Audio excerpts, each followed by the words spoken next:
All right, continuing our conversation about everything hydrangeas.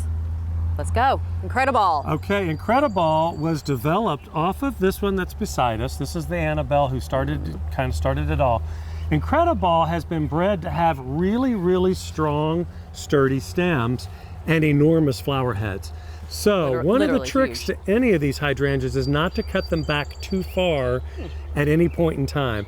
I mean, because you don't want to cut them completely back to the ground. Even Incredible, if you cut it all the way to the ground, the new stem comes up, it just doesn't have time to develop a strong stem. Even this one that is bred that way.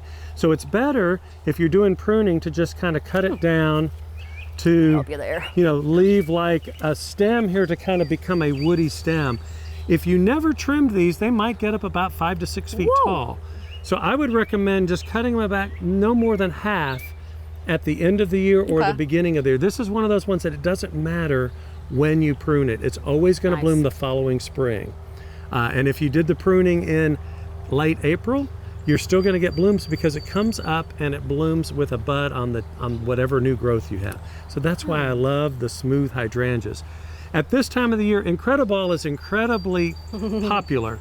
And if you're going to shop right now, you might only find these last kind of scraggly. They're a little lanky. They're lanky. Yeah. Because they've been standing up, falling over, it's raining. Don't be afraid to purchase them at this point. And go ahead before you plant this and prune these back and use those flowers. They're just going to look a lot better. They're going to transplant better. So don't be afraid to prune it, clean it up, because this isn't going to bloom anymore this year.